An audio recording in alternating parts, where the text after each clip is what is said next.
Hello and welcome to another video trying to get you the very top grades. Today I'm outdoors and I'm going underground to give you the secrets of how to compare poems. Now we're going to start with the problems of trying to compare poems. Why is it so hard? Well, the first problem is that you've got two poems to write about and only about 40 minutes, which means 20 minutes per poem. How on earth do you manage to write coherently for 20 minutes about one poem and show what a genius you are, and then for 20 minutes about another and somehow compare them? It isn't enough time to do it properly, is it? Okay, now problem number two. Your anthology, if we looked at it, is probably absolutely hammered with notes, covered in notes for each poem. Well, you just can't dissect that and put just 20 minutes worth in the exam if you know the poem well. So what's the tactic to be able to just dissect it? And the tactic I will show you in this video is just to concentrate on 5 things per poem, 5 things per the other poem, and look what that does to my hands. It means I can interlink them perfectly to make my comparison. That's what you're going to do with your poem. Right, well, problem number 3 is the problem of context. What context do I put in? And here's a really interesting fact from the examiners. Students tend to do better on the unseen poem, the poem they've never seen before, than on the comparison. One of the reasons for that is that you become obsessed with context and you put loads of that in even when it's not relevant to the question. So I'm going to show you how to use just the right context to get what you need. And then problem number 4. How do you choose which bits to compare? You know, what makes a proper comparison? And problem number 5. How do I structure it so that those comparisons actually go together coherently? What sort of introduction do I have and what sort of conclusion will I have? How do I wrap it all together so it looks like a neat whole? Right, well, one of the great things about the exam is I get to start with a blank copy of the poem. So let's imagine it's checking out my history and the question is going to ask me something about the conflict of place or time. So that's what history will give me. It'll either be place or time comparison. Okay, so let's imagine it is about place. I now have to think of a poem that will also be about place. Well, I could have Storm on the Island. That would go really well. I'll just put on the island because I'm planning this quickly in the exam. Where else have I got conflict in place? Well, I could have Ozymandias because that's in the desert. It's in a foreign country, but it's also about British politics. So I've got some easy ones there. I could also have the Emigre, which is about 2 places, the city that she left and the city that she's in. Alternatively, the question might be about history, in which case I can pick a poem like London, which also fits with place actually, but will give me history as well. Ozymandias is also about history because that's the time of the tyrant ruler Ramesses II, and Shelley is really passionate about the history of the place, and the Emigre is also about history, isn't it? I could argue that Storm on the Island, because it's about the troubles in Northern Ireland, I could also argue that that is also about history. Okay, so this is really useful for me because I now know what I'm going to do if the poem is checking out my history. I've now got all of these comparisons that it will go to. Similarly, if any of those come up, I can compare them to each other. So I'm sorted in my revision. I know that the question is always going to be about conflict, but that conflict will be, with these poems, it'll be about the place or it could be about the history. Right, the final jigsaw piece is that it could be about people. So now I have to ask myself, well, Which ones of those are about people? Well, they all are, aren't they? These are the people in Northern Ireland and the people who live in Northern Ireland, on the island here. This is about Ozymandias himself, that character, and also the sculptor. This is about the child who has emigrated to escape a war-torn country and what she was like there and what she's like here. This is about lots of different people who are suffering in London. That's a really easy comparison. So instantly you can see that I'm able to use any poem for any of these. I don't know why London is only there in history. It ought to really be there in place as well. Now, it might be that the question is not about conflict because the anthology is power and conflict. So let's prepare for the eventuality that the examiner asks me a question about the power, how power is dealt with in history, or how power is described in a sense of place. Well, what am I going to do? Well, I'm going to look at exactly the same poems. We've got the power of the storm in nature and also the power of the troubles, the power of rebellion. We've got the power of the ruler compared to the power of time. We've got the power of the individual compared to the power of the state. We've got the power of the revolutionary voice of the poet trying to change the power of the rulers through religion and parliament and monarchy in London. So automatically you can see that I can link these poems either through conflict or through power. It's actually the same question, and I can also link it if it's about people rather than history or rather than place. So I now know which poems I'm going to put together. Okay, so let's imagine this is my question. Compare how power is portrayed in London and one other poem. I'm going to spend the first few minutes in the exam just checking out what I'm going to compare it with. Well, I've already decided it's going to be checking out my history.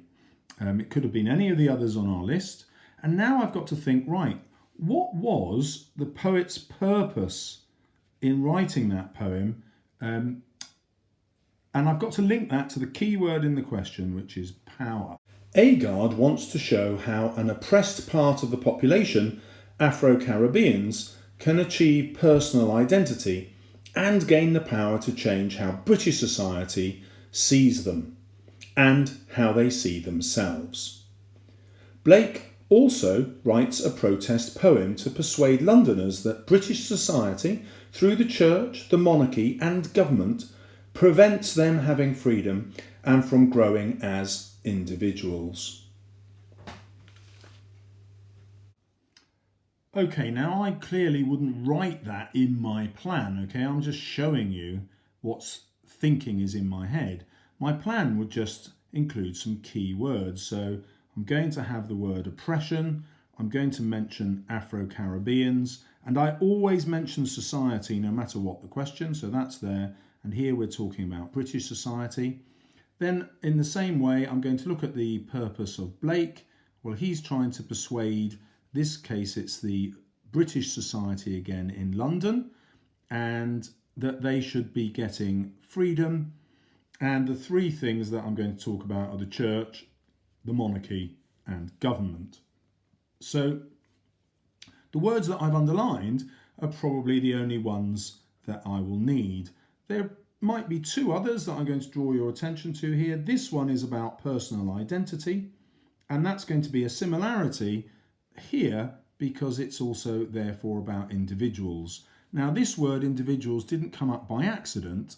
It came up because I was thinking, how am I going to make what I say about London similar to what I'm saying about checking out my history? So I had to do something about identity, and individuals is going to lead me into that. Right, so now I've got two very detailed statements that I can write about both poems, and these are going to form my argument throughout the whole essay. Now, I wouldn't write the word argument in my plan, but it's just so that you can see how I'm structuring my notes. So that's going to be an argument. At the minute, remember, I've only got 1, 2, 3, 4, 5 words in that plan, and 1, 2, 3, 4, 5, 6, 7, 8. There are 8 words in that plan. That's all I write down in my planning stage. The rest is in my head as I write my notes. Right, as you should know by now, my planning technique is BOOSE, boozy. So I'm going to start with the beginning of the poem, then I'm going to pick some sort of language technique. You have to check out my other video. I'll put an eye up here for you to see what these mean. But that's the structure I'm going to follow. So this liberates me. Let's have a look at checking out my history. Right, the reason it liberates me is I don't have to look at all the notes I've scribbled all over this because it's blank, and I'm just going to pick something that shows me this relationship of power. And I'm going to pick this, dem tell me what dem want to tell me. Okay, that's going to be my quotation. So that will be number one. So number one.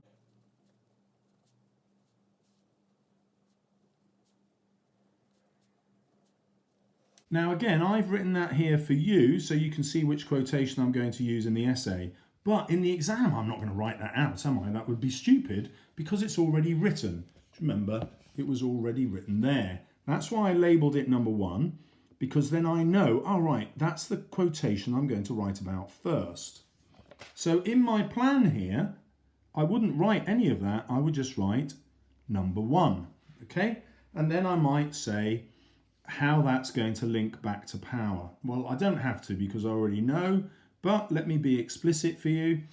So I'm talking about the power of dem, and that's going to link to British society, and it's going to link to the word in my plan, which was about being oppressed. So British society is oppressing. So the Afro-Caribbean society within British society is the victim of oppression because they're not taught their own history, they're taught someone else's history. So really easy for me to make those points. Right, now I have to go to my other poem, London, and do the same thing. Okay, well here I do exactly the same thing. I take a quotation from the beginning, which is going to be there. I wander through each chartered street, and I'm going to use that to make my comparison. So I'll write the quotation for you.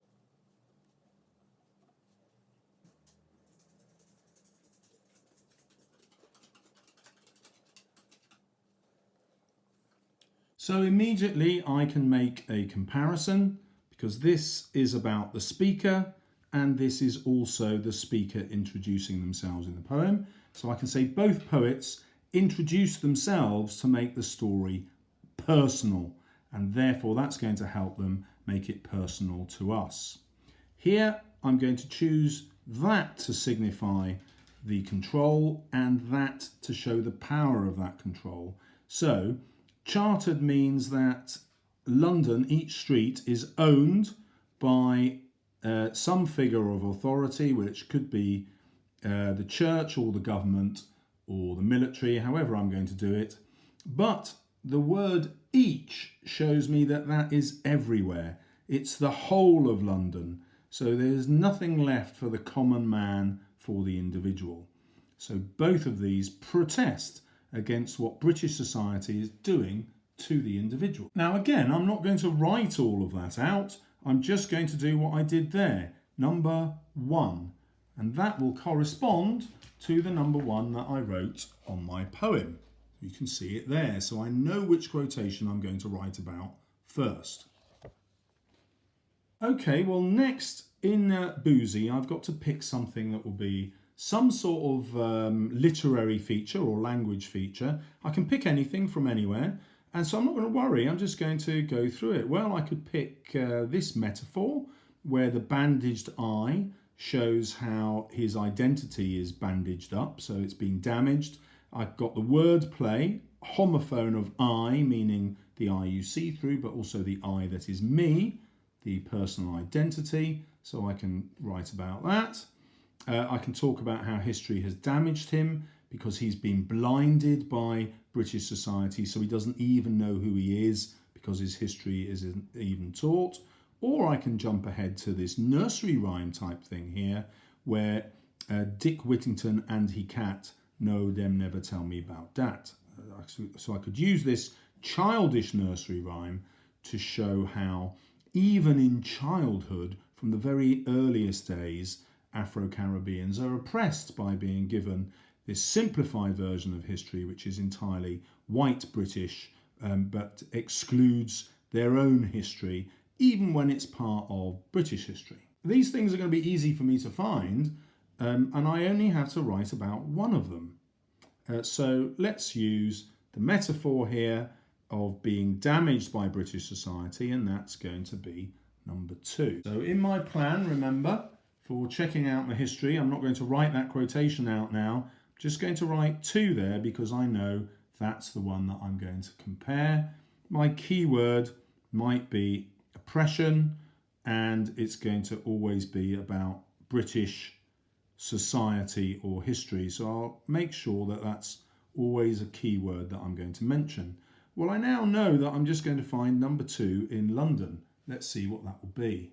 So when I was writing about checking out my history, I had something about damage and British society. So I'm now looking for something which is also some sort of damage.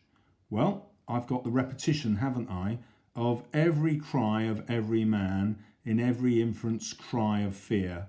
So I've got this repetition of cry, which I'm going to say is repetition, so I'll name the technique, and I'm going to link it to that feeling of being oppressed by a larger power that is affecting everybody. So here, number 2, and I'm just going to bring these across. I'm still going to talk about oppression, I'm still going to talk about British society.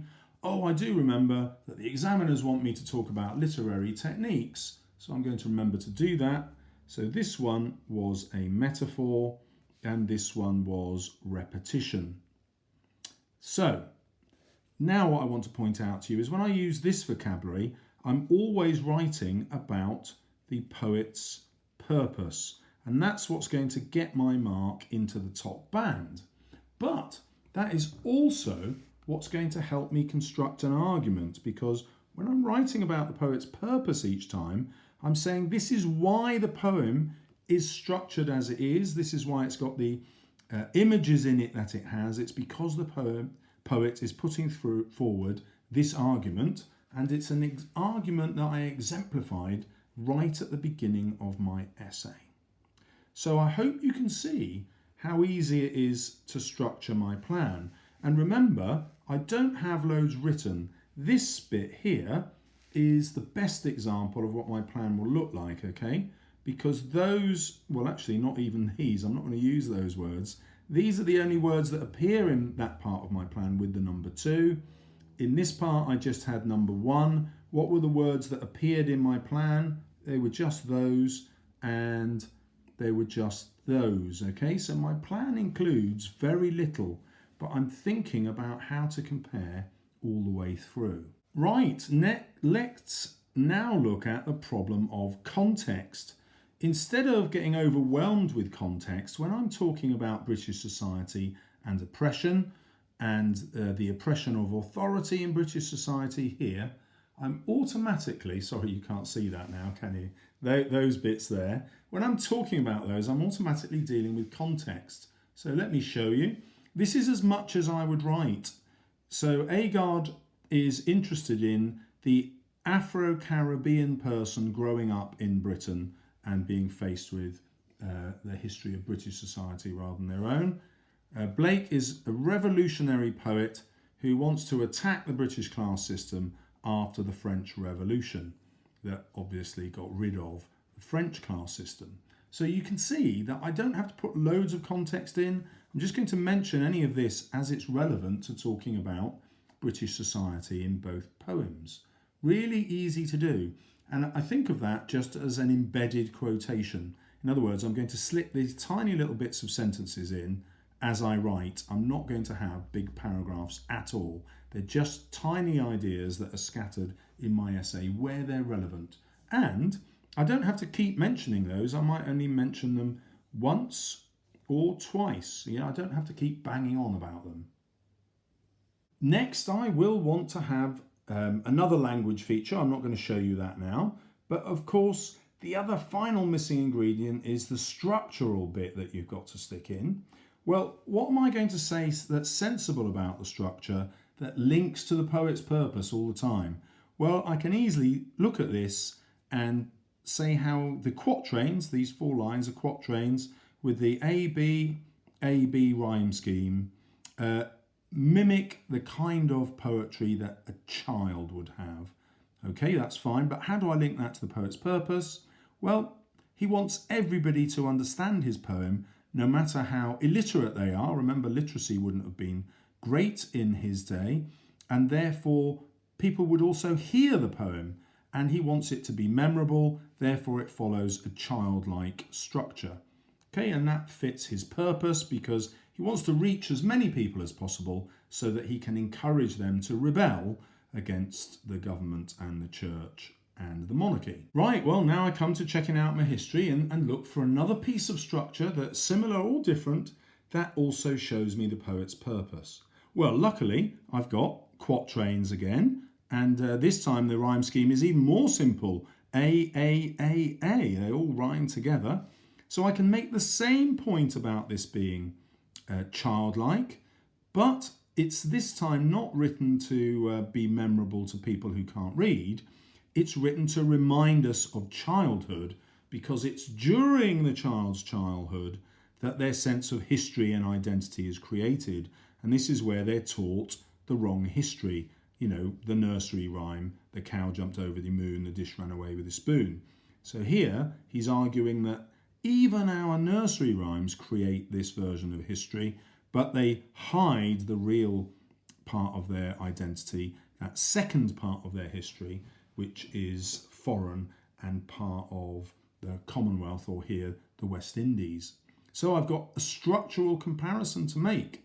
I could, if I wanted, also mention how each character from history who's introduced is introduced in a much different form, just to show how different their history is to the British history that he's taught. So even the structure that explains that history has a different poetic form. Nice and easy to do, you see? Well, fair enough, but what would I have written in my plan? Well, you would have had me write the word quatrain, and I'll have to go and double check to see if it's got a double T. I'll do that in a minute. And then I would have talked about the nursery rhyme structure, and I would have talked about it being childlike.